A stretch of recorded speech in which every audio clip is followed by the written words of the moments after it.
O Captain, my Captain, by Walt Whitman. O Captain, my Captain, our fearful trip is done.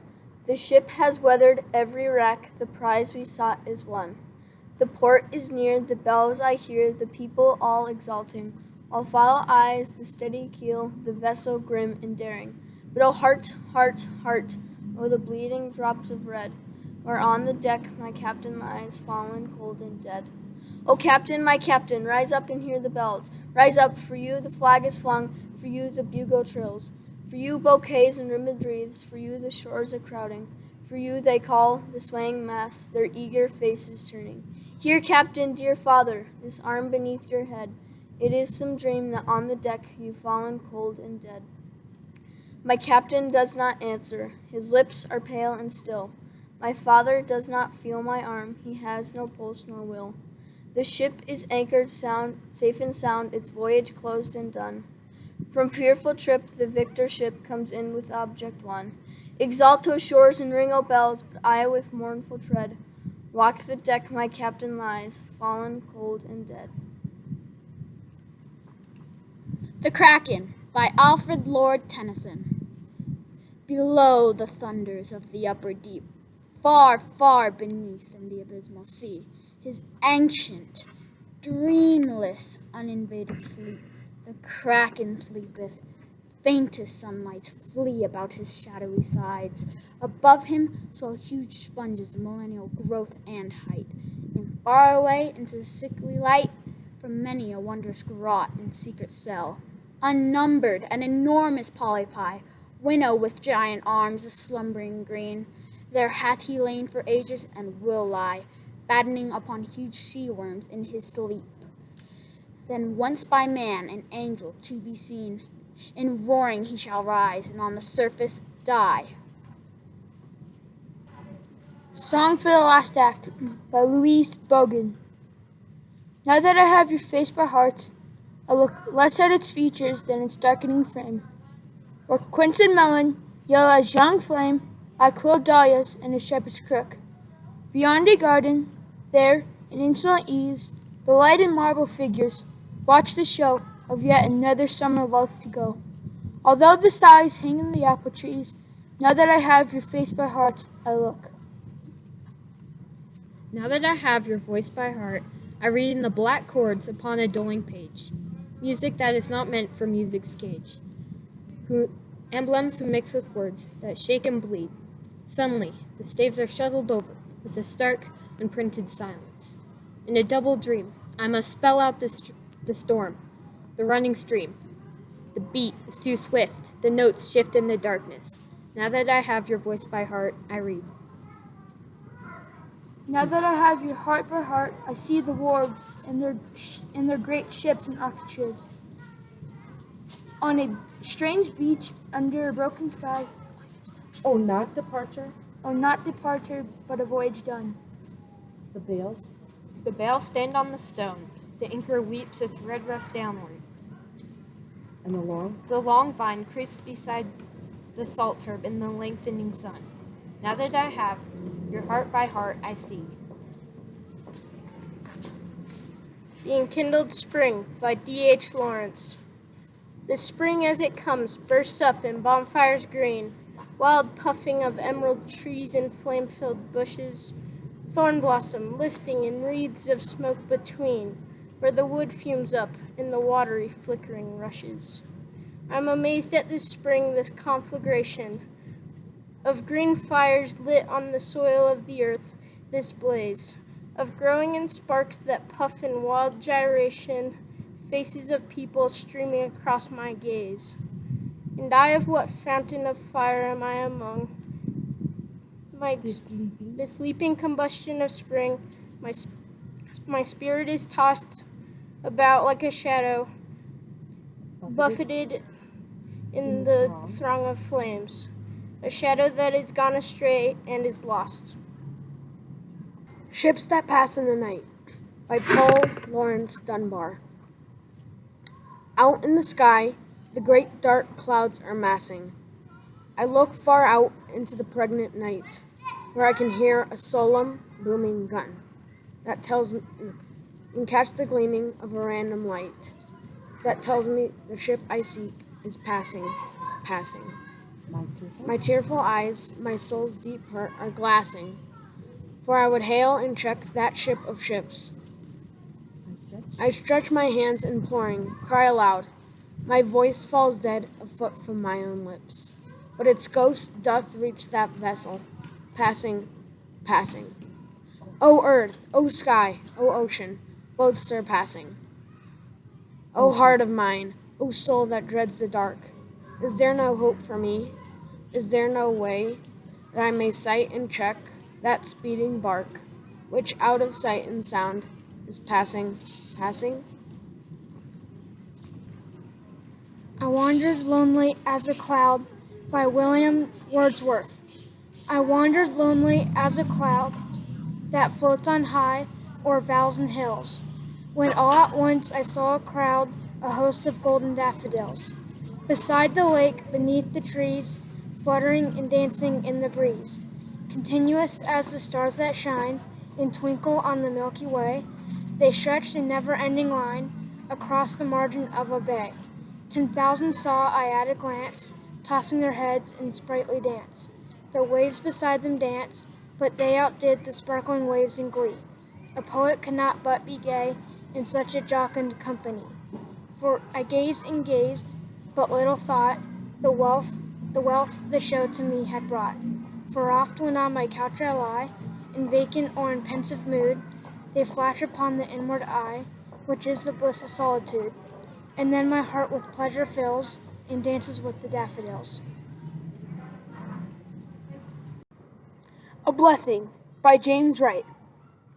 Just off the highway to Rochester, Minnesota, twilight bound softly forth on the grass, and the eyes of those two Indian ponies darken with kindness. They have come gladly out of the willows to welcome my friend and me.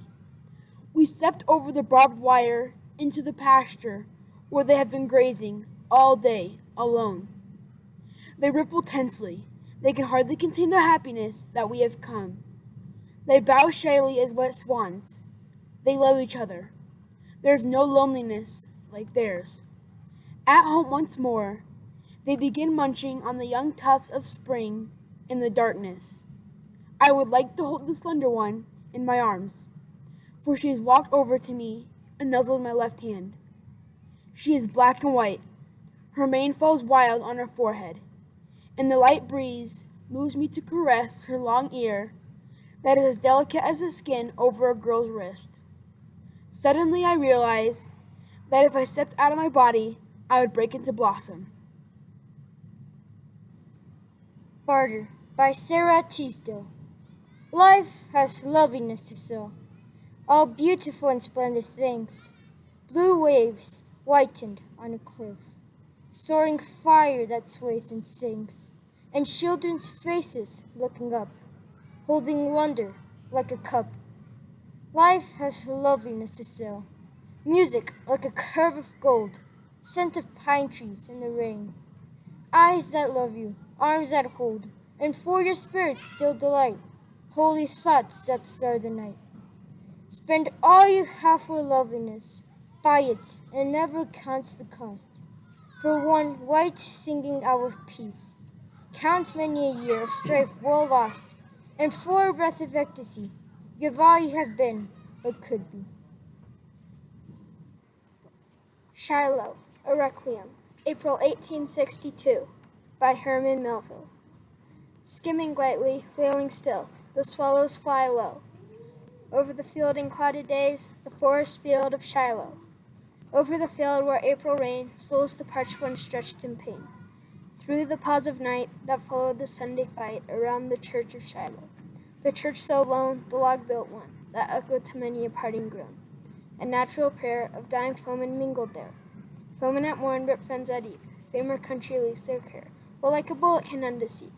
But now they lie low, while over them the swallows skim, and all is hushed at Shiloh. There will come soft rains by Sarah Teasdale. There will come soft rains, and the smell of ground, and swallows circling with their shimmering sound, and frogs in pools singing at night, and wild plum trees in tremulous white. And robins will wear their feathery fire, whistling their whims on a low fenced wire. And not one will know of the war, not one will care at last when it's done. And not one would mind neither bird or tree if mankind perished utterly. And spring herself, when she woke at dawn, would scarcely know that we were gone. Ode by Arthur O'Shaughnessy. We are the music makers, and we are the dreamers of dreams, wandering by lone sea breakers, and sitting by desolate streams. World losers and world forsakers, on whom the pale moon gleams, yet we are the movers and shakers of the world forever, it seems. With wonderful deathless ditties, we build up the world's great cities, and out of a fabulous story, we fashion an empire's glory. One man with a dream at pleasure shall go forth and conquer a crown, and three with the new song's measure can trample an empire down. We in the ages line, in the buried past of the earth, built Nineveh with our sighing, and Babel itself with our mirth, and overthrew them with prophesying to the old and the new world's worth. For each age is a dream that is dying, or one that has come to birth. Macavity the Mystery Cat by T.S. Eliot. Macavity's a mystery cat. He's called the Hidden Paw. For he's the master criminal who can defy the law. He's the bafflement of Scotland Yard, the flying squad's despair. For When they reach the scene of crime, Macavity's not there. Macavity, Macavity, there's no one like Macavity. He's broken every human law. He breaks the law of gravity. His powers of levitation would make a faker stare. And when they reach the scene of crime, Macavity's not there. You may seek him in the basement. You may look up in the air. But I tell you once and once again, Macavity's not there. Macavity's a ginger cat. He's very tall and thin. You would know him if you saw him, for his eyes, they're sunken in. His brow is deeply lined with thought. His head is highly domed. His coat is dusty from neglect. His whiskers are uncombed. He sways his head from side to side with movements like a snake. But when you think he's half asleep, he's always wide awake. Macavity, Macavity, there's no one like Macavity, for he's a fiend in feline shape, a monster of depravity. You may meet him in a by-street, you may meet him in a square, but when the crime's discovered, Macavity's not there. He's outwardly respectable. They say he cheats at cards. And his footprints are not found in any file of Scotland Yards.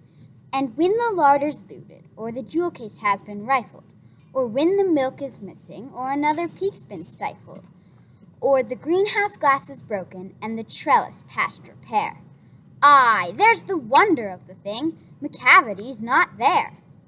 And when the Foreign Office find a treaty's gone astray, or the Admiralty lose some plans and drawings by the way, there may be a scrap of paper in the hall or on the stair, but it's useless to investigate.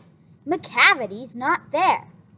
And when the loss has been disclosed, the Secret Service say, it must have been Macavity, but he's a mile away.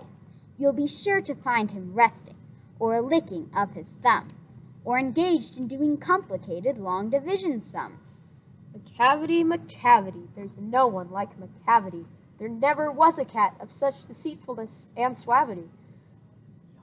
He always has an alibi, Or one or two to spare. for at whatever time the deed took place, Macavity wasn't there. And they say that all the cats whose wicked deeds are widely known. I may mention Mungo Jerry. I may mention Griddle Bone. are nothing more than agents for the cat who all the time just controls their operations. The Napoleon of crime.